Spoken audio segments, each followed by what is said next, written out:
큰일이네. 우리 쪽 사람들이 아닌 것 같은데. 저 멀리 모래에 바람이 일어나는 거 보니까 좀 더 가까이 가서 봐야겠어. 정말 큰일이다. 모압 자손이랑 암몬 자손이 쳐들어오는데 이거를 빨리 왕실에 알려야 되는데. 왕실로 그 정탐꾼은 달려가면서 생각합니다. 이건 분명히 하나님의 벌이야. 그때 그 왕이 이방 왕과 손을 잡았었는데, 그런데 이게 너무 무방비 상태로 쳐들어오는데 거친 숨을 잠재우며 왕 앞에 서서 이 소식을 알릴 때 그 여호사밧 왕의 표정을 똑똑히 기억합니다. 점점 커지는 동공, 새파랗게 질리는 얼굴, 부르르 떨리는 입술로 오 주여, 외마디 탄식과 한탄의 이야기, 그 얘기를 듣는 왕이시여, 모압과 암몬이 짐 쳐들어옵니다. 우리 군대 116만보다 훨씬 더 많이 압도적으로 모래폭풍을 일으키며 쳐들어옵니다. 이 이야기를 들은 왕뿐만 아니라 왕실의 사람들도,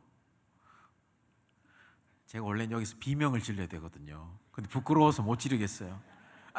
하면서 이제 우리 끝났어 이렇게 해야 되는데, 같이 듣던 궁중의 사람들은 저마다 비명과 통곡과 탄식 소리로 궁궐을 가득 메운다. 그때 여호사밧은 아주 특이한 명령을 내렸다. 병사인 나로서는 도저히 납득할 수 없는, 이해할 수 없는 명령이었다. 하지만 나는 그 명령에 따를 수밖에 없었다.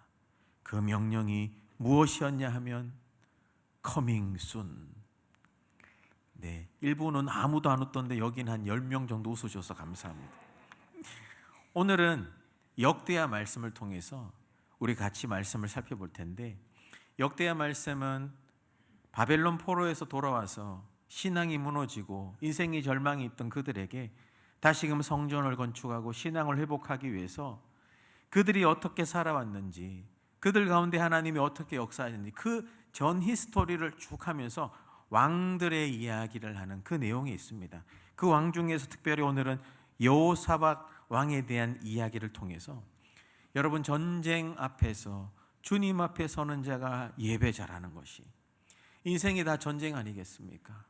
오늘도 이 자리까지 오기까지 한 주간 어떤 믿음의 전쟁을 치렀습니까? 그 전쟁 앞에서 어떻게 주님 앞에 서는지 함께 살펴보기 원하는데, 앞쪽에는 제가 마치 이 정탐병 파수병의 입장에서 한번 살펴봐서 도저히 납득할 수 없는 명령을 여호사밧이 내렸는데, 그것이 무엇이냐? 그 이야기를 하기 전에 먼저 여호사밧이 여기까지 오기까지, 오늘 본문 1절의 말씀 그 후에라고 했잖아요. 그러면 그 일이 어떤 일이 있었는지 한번 간략하게 살펴보면, 여호사밧은 17장부터 나와요. 17장에 여호사밧이 왕으로 세워지고 나서는 그는 바알을 의지하지 않고 다윗의 처음 길로 행하였고 하나님을 의지하고 그분께 예배하고 개혁했던 좋은 왕입니다. 아세라 상과 우상들을 제하니 하나님이 복 주시는 거죠. 나라가 부유해졌어요. 그런데 나라가 부유해질 때 초심을 지켰어야 되는데 그가 주님 앞에서 실수합니다. 어떤 실수?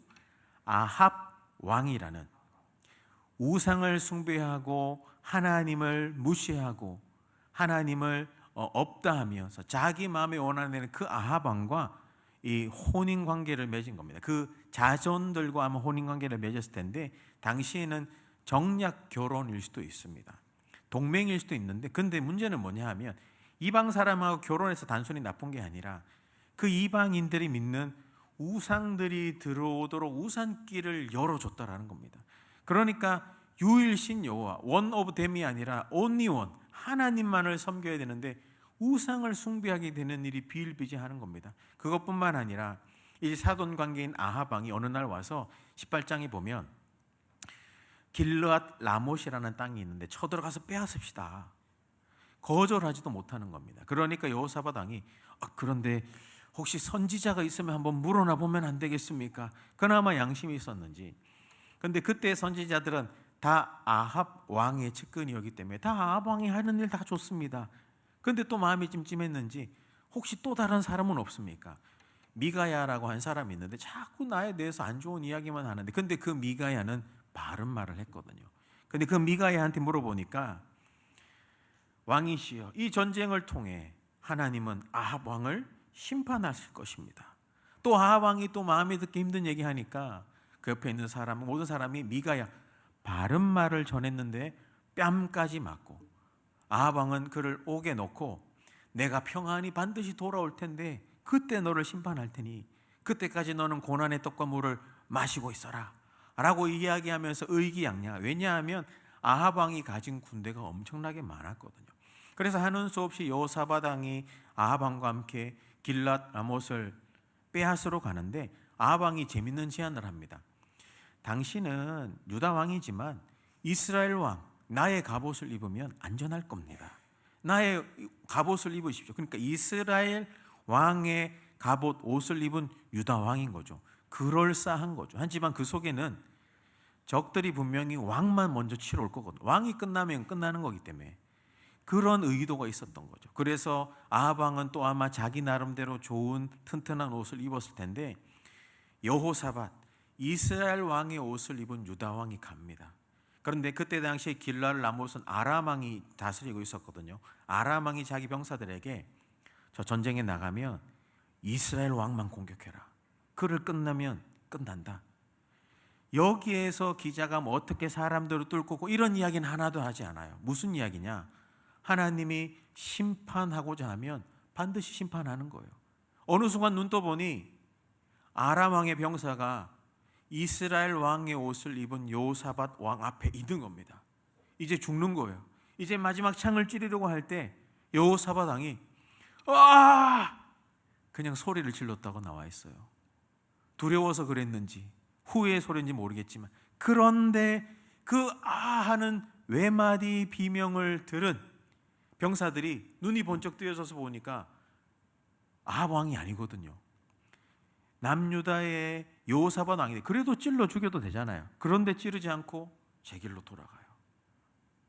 여호사밧 왕이 한 게 아무것도 없습니다. 그저 긍휼히 여기셔서 불쌍히 여기셔서 살려주신 거죠. 그때 그는 깨달았을 겁니다. 내가 누구를 의지해야 되는지.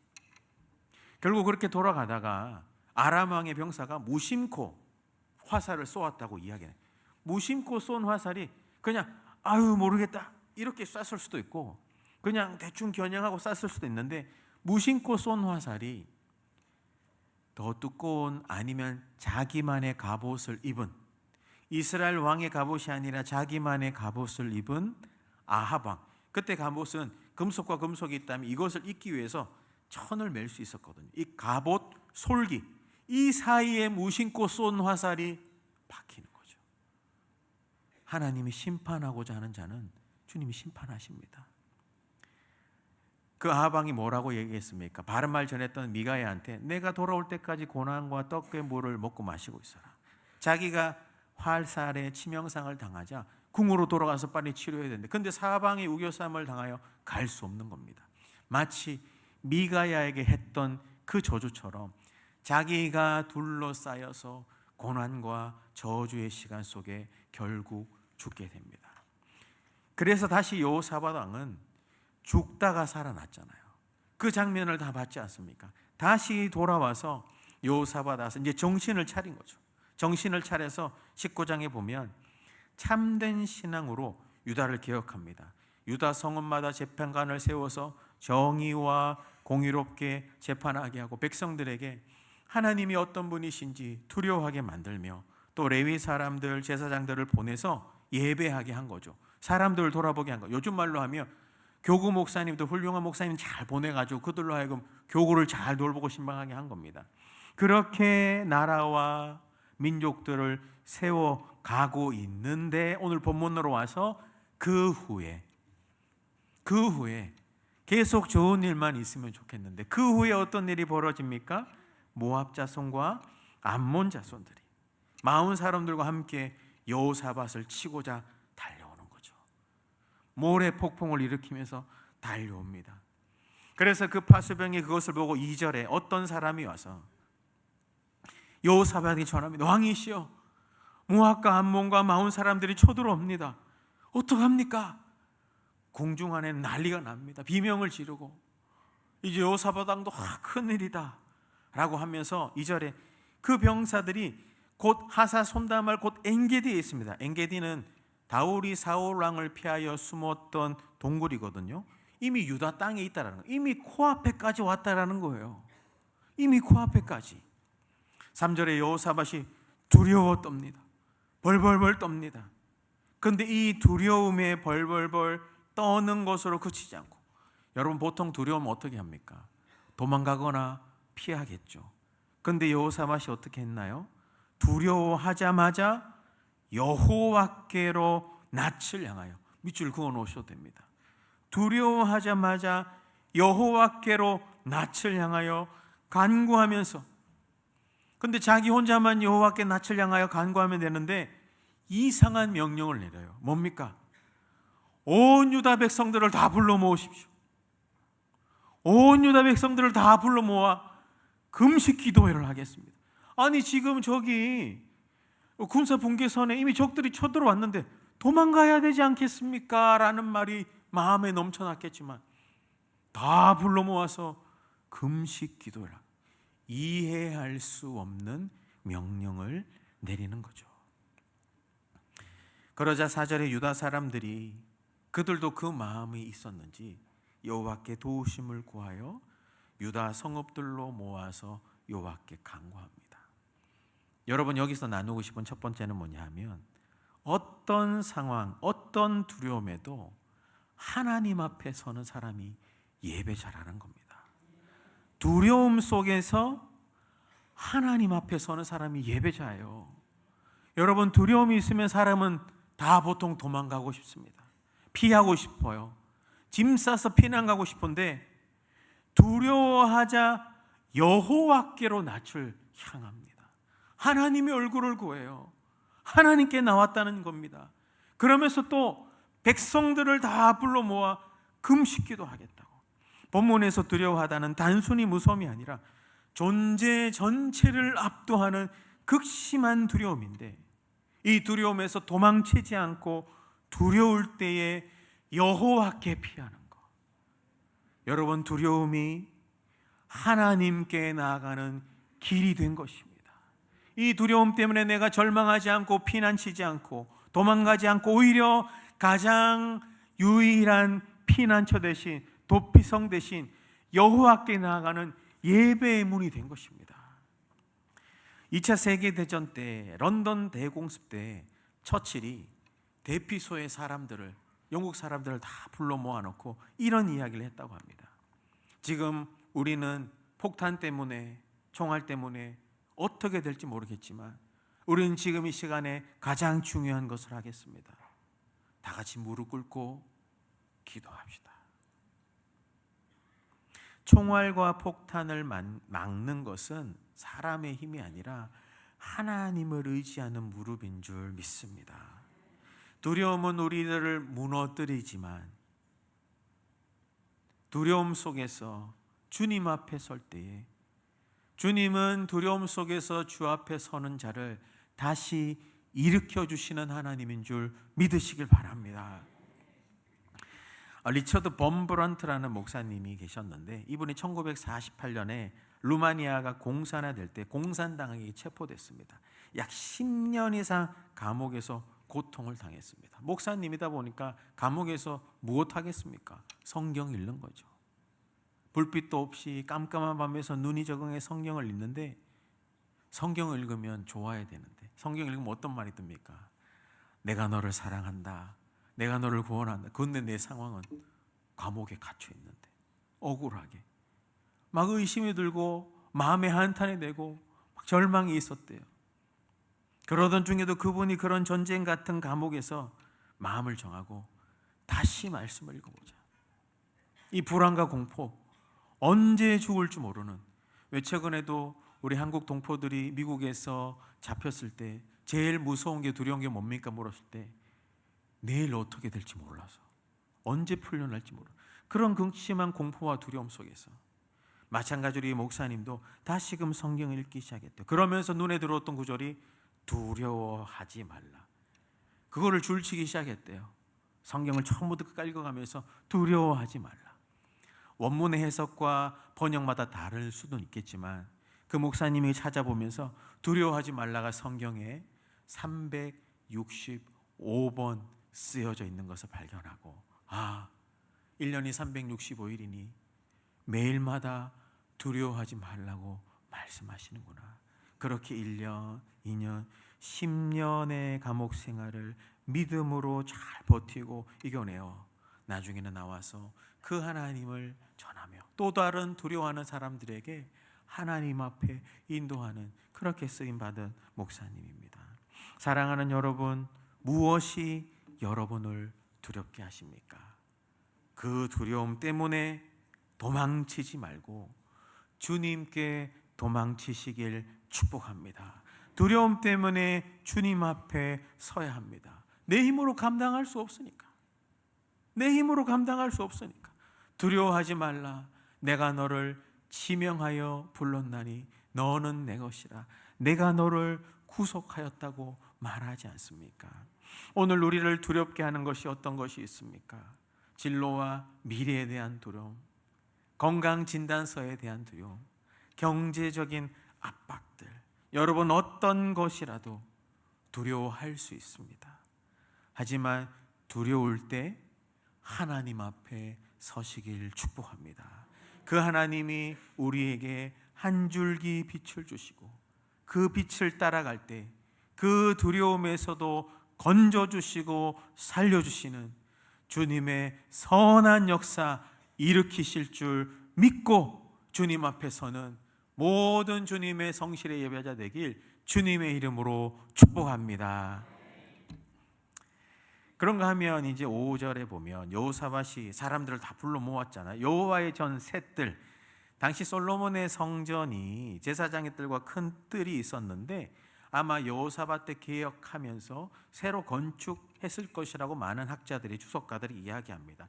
그 셋들 앞에서 온 유다와 예루살렘 백성들을 다 불러 모아요. 도망가지 않아요. 지금 적들이 쳐들어오고 있는 상황입니다. 다 불러 모읍니다. 어떤 사람 불평했을 수 있겠죠. 도망가야 되는데. 그래도 다 불러 모읍니다. 다 불러 모으고 여기에 불러 모으는 회중 가운데 서서, 이 회중이라는 뜻이 신약에서는 에클레시아로 번역됩니다. 교회라는 뜻입니다. 여러분, 교회는 어떤 곳인가? 다 같이 모여서 여호와 앞에 서는 곳입니다. 이 자리라는 겁니다. 주님의 이름을 부르고 두려워도 오고 힘들어도 오고 가난해도 오고 잘났어도 오고 좋았어도 와서 주님 앞에 서고 하나님의 말씀을 듣고 주님 앞에 나아가는 것이 교회라는 곳입니다. 그렇게 절대 주권의 하나님 의지하면서 모인 회중들 앞에 6절에 그가 같이 서서 기도하는 거죠. 지금 사람들이 다 같이 모였는데 왕은 왕자리에 있는 것이 아니라 백성들의 자리에 함께 서서 대표 기도하는 겁니다. 금식 기도인데 대표 기도하는 거예요. 6절에 어떻게? 이르되 우리 조상들의 하나님 여호와여, 주는 하늘에서 하나님이 아니십니까? 이 하늘의 하나님이라는 뜻은 언약의 하나님일 뿐만 아니라 전능하신 하나님, 유일하신 하나님을 이야기하는 유대적인 표현입니다. 하늘에 계신 전능하신 하나님, 유일하신 하나님, 이방 사람들이 우리를 쳐들어옵니다. 주의 손에, 주님 손에 권세와 능력이 있는데 주와 맞설 사람이, 인생이 어디 있습니까? 라고 이야기하면서 7절에 우리 하나님이여 전에 이 땅 주민을 주의 백성 이스라엘 앞에서 쫓아내시고 그 땅을 사랑하시는 아브라함 자손에게 영원히 주지 아니하셨나이까. 여러분, 전쟁 앞에서 여호와 앞에 설 때 어떻게 서는가? 두 번째 나누고 싶은 것은 뭐냐 하면 하나님의 언약을 기억하며 주님 손에 맡겨드리며 주님 앞에 서야 합니다. 내 손이 아니라 사람 손이 아니라 하나님의 언약을 기억하며 주님 앞에 서야 한다는 겁니다.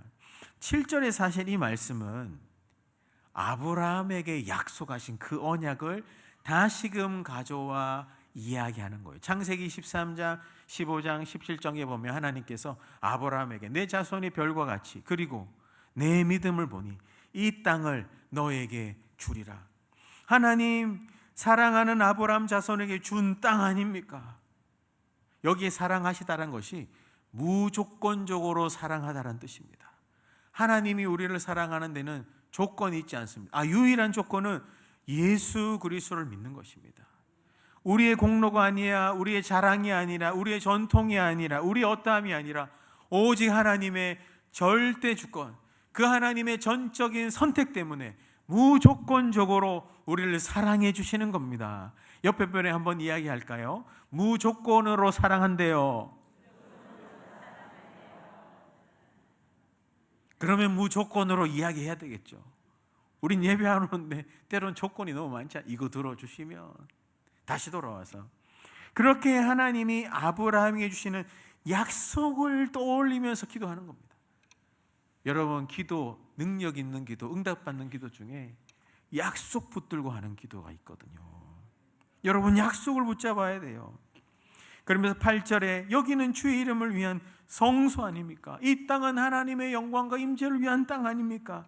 그러면서 9절에 재앙이나 난리나 견책이나 전염병이나 기근이 우리에게 임하면 주의 이름이 이 성전에 있고 여기서 환난 가운데 주께 부르짖으며 주님이 들으시리라. 이 여호사밧의 6절부터 12절까지의 여호사밧의 금식기도 대표기도에는 세 가지 약속이 나옵니다. 그래서 여러분, 하나님의 언약을 기억하고 주님 앞에 서야 된다고 이야기하는데, 첫 번째가 아브라함에게 한 약속이라고 했잖아요.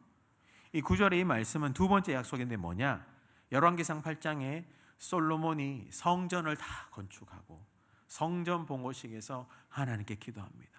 하나님, 그 전능하신 하나님이 이 성전에 거하시기로 하셨는데 그렇다면 이 성전에 주의 백성들이 나와 기도할 때 하늘 문을 열어 들어주십시오. 이 성전에서 들으시면, 기도하면 들으시고 응답하여 주십시오. 이 말씀이 오늘 9절에 하나님 어떤 상황이나 전염병이나 환난 가운데 이 성전에 나와 주께 부르시며 구원하여 주시옵소서. 솔로몬의 이 약속, 이 솔로몬의 성전 봉헌식 때 했던 이 약속을 기억하며 기도하고 있는 겁니다. 재앙이나 난래나 견책이나 온역 기근은 인간의 힘으로는 극복하기 어려운 환난이라는 겁니다. 여기서 환난이라는 뜻도 아주 비좁아서 몸을 움직이기, 운신하기 힘든 상태, 사방에 우겨쌈을 당한 것 같은, 가로 세로 한 30cm에 갇혀 있는 것 같은, 얼마나 답답해요. 몸도 움직이지 못한 그런 환난 가운데 벗어나기 힘든 고통인데, 이 고통에서 나를 구원하실 분은 고통 속에 있는 존재가 아니라 고통 밖에 계신 오직 하나님입니다. 그 절대 주권의 하나님을 의지하며 기도하고 있는 겁니다. 나 스스로는 안 된다는 얘기인 겁니다. 그러면서 10절에 이스라엘이 옛날 나올 때 10절 11절 말씀 뭐냐 하면, 이거는 이제 세 번째 약속을 기억하는데 신명기 2장이거든요. 이스라엘 백성이 광야를 통과할 때 이 길로 가면 제일 빨랐어요. 그런데 거기에는 모압과 암몬 자손이 있었습니다. 그래서 칠까요? 라고 했을 때 하나님이 나는 이들을 칠 계획이 없다. 돌아가라고. 그래서 더 삥 걸리고 더 사람들이 오래 걸리지만 돌아가. 왜냐하면 그들을 불쌍히 여겨주신 것이죠. 굳이 전쟁할 수 없는 거죠. 그런데 그때 있었던 모압과 암몬 자손들이 합쳐진 사람들이 지금 자신들을 치러 오는 겁니다. 무슨 말이냐? 하나님 그때 하나님 약속 믿고 우리가 치면 이길 수 있었는데 하나님이 함께 하시니까. 하지만 하나님 약속 듣고 순종했잖아요. 그래서 그 민족 놔두고 돌아갔는데 그 민족이 지금 쳐들어옵니다. 주님 가만두지 마십시오. 가만두지 마십시오. 그 약속을 따라 그 12절에 우리 하나님이여 그들을 징벌하지 아니하시나이까. 이게 절대적인 공권력이라는 뜻이거든요. 하나님이 재판하고 심판할 수 있는데 주님 가만두시겠습니까? 우리를 치러 오는 이 배은망덕한 무리를 우리는 대적할 능력이 없습니다. 무능력을 인정하는 거죠. 자기를 부인하는 겁니다.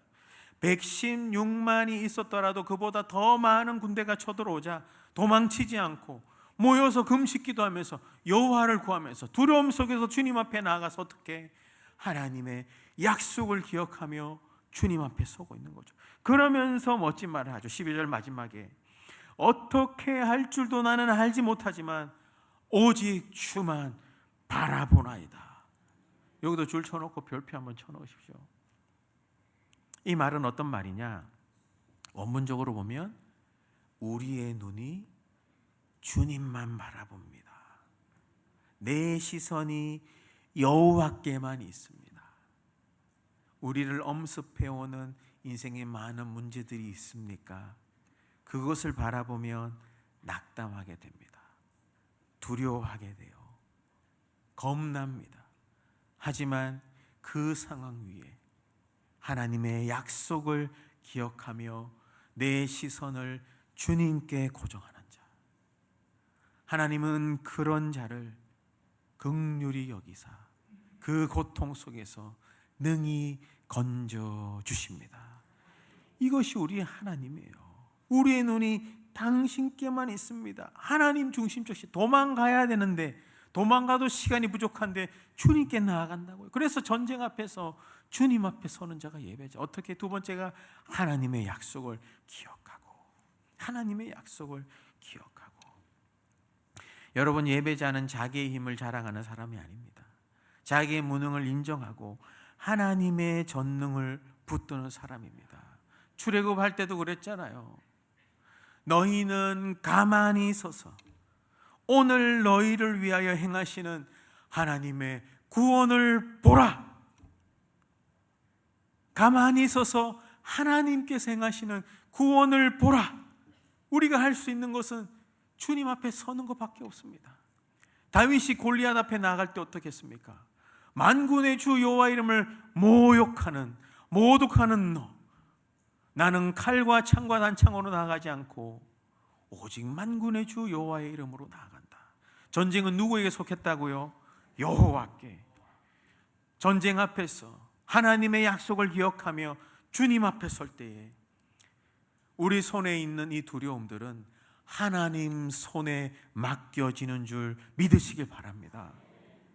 하나님 손에 그 두려운 사건이 맡아지게 되면 여러분 해결되는 것입니다. 노원역 근처에서 복음을 전했던 옛날 목사님의 이야기를 제가 들은 적이 있습니다. 예전에 계셨던 그 목사님 노원역에서 성도들과 함께 전도지 가지고 이제 복음을 전했대요. 그래서 예수님 믿으세요. 어떤 교회입니다. 예수님 믿으세요. 막 지금도 이제 눈 감고 계신 우리 성도님들 같은 분들은 내가 예수님 믿으세요. 복음 전하세요. 이렇게 할 때, 근데 어떤 아주머니가 이렇게 오는데 아유 뭐 시끄러. 그러다 보니 저도 이 예배 마치고 인사할 때 가끔 휘청휘청 하거든요. 이래하다 어지러울 때가 있어요. 그런데 예수님 믿으세요 하다 보니까 그분도 무심결에 예수님 믿으세요 이렇게 했는데 그 아주머니가 짜증을 내면서 손이 없잖아요 라고 이야기했대요. 그러니까 이분이 깜짝 놀라서 진짜 손이 없으신 줄 알고 실례를 범한 줄 알고 보니까 시장 갔다가 양손에 장바구니가 가득해서 손이 있더를 손이 없잖아요. 그렇게 도망가려고 했나 봐요. 그러면서 그분이 뭘 깨달았냐 하면 내 인생에 여러 가지 들 것들은 많지만 잡을 것은 많지만 이 전도지 복음지 하나 붙잡을 손이 없구나. 이 복음 하나 붙잡을 손이 없구나. 여러분 손 있습니까? 여러분 손에 뭐 들고 살아갑니까? 가정의 짐, 염려의 짐, 내가 원하는 거. 여러분 손에 하나님 붙잡을 손 있습니까? 그 복음 받을 손 있습니까? 여러분 손 있습니까? 손을 두 개 주신 이유가 있어요. 하나는 짐들더라도 하나는 주님 붙잡으라고. 두려움 안에서 언약의 하나님 그 손 붙잡는 사람이 예배자입니다. 내 노력과 내 열심만으로는 안 됩니다. 약속하신 하나님, 언약에 신실하신 하나님, 성실하게 그 손 붙잡는 예배자가 참된 예배자라는 겁니다. 여러분 손에 무엇을 붙잡고 계십니까? 하나님 언약의 손을 꼭 붙잡고 살아가시길 축복합니다. 그렇게 주님 언약의 손을 붙잡고 기도하는데 이제 13절에 유다 모든 사람들이 그대의 아내와 자녀와 어린애와 두고 여호와 앞에 섰다고 이야기합니다. 당시에 사람들 계수할 때는 남성들만 했어요. 그런데 여기는 아주 예외적으로 아내와 자녀와 어린아이까지 예외 없이 모든 사람이 주님 앞에 섰더라는 겁니다. 마지막으로 나누고 싶은 것은 뭐냐? 전쟁 앞에서 주님 앞에 설 때 어떻게 서느냐? 두려움에도 서야 됩니다. 하나님의 언약을 기억하며 서야 됩니다. 마지막으로는 온 공동체가 함께 믿음으로 주님 앞에 서야 합니다. 여러분, 공동체가 믿음의 자리에 있어야 돼요. 누구는 도망가고 누구는 저리 가고 누구는 여기 있고가 아니라 내가 여기 예배의 자리에 오려면 내 가족들 자녀들 데려와고 또 다른 주님이 필요한 자를 데려와서 나도 여전히 힘들지만 주님 앞에 가는데 선생님 같이 가봅시다. 온 공동체로 하여금 함께 주님 앞에 믿음의 자리에 서게 하는 것. 여러분, 예배나 교회나 어떤 공동체는 사람들이 모이다 보니까 분위기가 흘러가요. 전염된단 말입니다. 여러분, 내가 주님 앞에 기도하러 나아가는 자들이 있을 때는 기도하는 분위기가 전염됩니다. 내가 주님 앞에 예배하며 찬양하는 사람이 많으면 그 분위기가 전염돼요. 왜냐하면 사람들의 모임이니까. 그 연약한 모임을 주님이 귀하게 여기시니까. 여러분, 주님 앞에 어떻게 섭니까? 나는 내 옆 사람에게 어떤 영향력을 미치고 있습니까? 여러분, 주님 앞에 예배하며 어려움에도 힘들어도 하나님 약속을 기억하며 온 공동체로 하여금 하나님 앞에 설 수 있도록 믿음의 선한 영향력을 전염시키고 다른 사람에게 미치시길 축복합니다. 로마의 박해 속의 초대교회 성도들은 그 박해 속에서도 모여서 함께 모여 예배했습니다. 어디서? 지하 카타콤에서. 그 지하 카타콤에서 햇볕도 잘 들지 않는 그 지하 카타콤에서 아빠만 가지 않았어요. 엄마만 가지 않았어요. 어른만 가지 않았습니다. 온 공동체가 함께 모여서 거기에서 예배했습니다. 그 위대한 로마, 절대 무너지지 않을 것 같은 로마도 사라졌지만 그 미천하게 지하에서 예배했던 그 기독교인들은 살아서 오늘날 우리 이렇게 성실교회까지 믿음을 전염시켰지 않습니까? 사랑하는 여러분, 믿음은 때로는 무모해 보이기도 합니다. 벼랑 끝에 서는 것 같아요. 하지만 주님을 신뢰함으로 내가 주님 앞에 서고 두려움 속에 서고 다 같이 주님 앞에 설 때 믿음은 영적인 전쟁과 같습니다. 이 전쟁이라는 것은 치기도 하고 맞기도 하고 때리기도 하고 멍들기도 하지만 결국 그 싸움을 통해서 믿음을 남겨야 하는 겁니다. 믿음의 싸움이라고 하잖아요. 믿음의 싸움은 지금은 잘 모르겠지만 분명히 유익합니다. 디모데전서 4장에 보면 육체 연단은 약간의 유익이 있지만 경건은, 믿음은, 피에타스는, 믿음의 싸움은 범사에 유익하니 금생과 내세에 약속이 있느니라. 사랑하는 여러분, 이번 한 주간 어떤 전쟁 속에서 살아가시겠습니까? 두려움 속에서도 주님 앞에 서길 축복합니다. 하나님의 약속을 기억하고 주님 앞에 서길 축복합니다. 믿음으로 나뿐만 아니라 또 그 예배의 자리가 필요한 곳에 다 같이 공동체로 서길 축복합니다. 이 일 이후에 어떤 일이 여호사밧과 그 유대에 일어났는지는 다 아시잖아요. 모르면 14절부터 집에 가서 오늘 쭉 읽어보시면 됩니다. 읽다가 마음에 들면 저 계시록까지 쭉 읽으셔도 돼요. 여호사밧이 오직 주만 바라봅니다 하고 나아가자 이미 전쟁이 끝난 겁니다. 하나님께서 여호와께서 암몬과 모압을 물리치셨어요. 그들이 믿었던 믿음의 보상을 얻는 겁니다. 내가 힘들었지만 믿음을 지켰을 때 하나님이 그 믿음을 갚아주시는 거예요. 생각지도 못한 하나님의 손에 도우심을 구원하는 겁니다. 그래서 보라 여호와의 구원을, 내 눈으로 여호와의 구원을 저는 한 주간 기대하며 소망합니다. 이번 한 주간 전쟁 같은 여러분의 현실에서 두려움 앞에서 여호와 앞에 설 때, 하나님의 약속을 기억하고 설 때, 믿음으로 공동체로 주님 앞에 설 때, 여러분 이번 한 주간의 인생의 전쟁 가운데서도 하나님의 구원의 손을 보는 여러분 되시길 축복합니다. 응답의 손을 붙잡는 여러분 되길 축복합니다. 하나님이 살아계셔서 아무것도 할 수 없는 눈이지만 전능하시고 역사하시는 그 하나님이 나와 함께 하시는구나, 담대하게 찬양하며 간증하며 다음 주 이 자리에 올 수 있는 여러분 되시길 주 예수 그리스도 이름으로 축원합니다.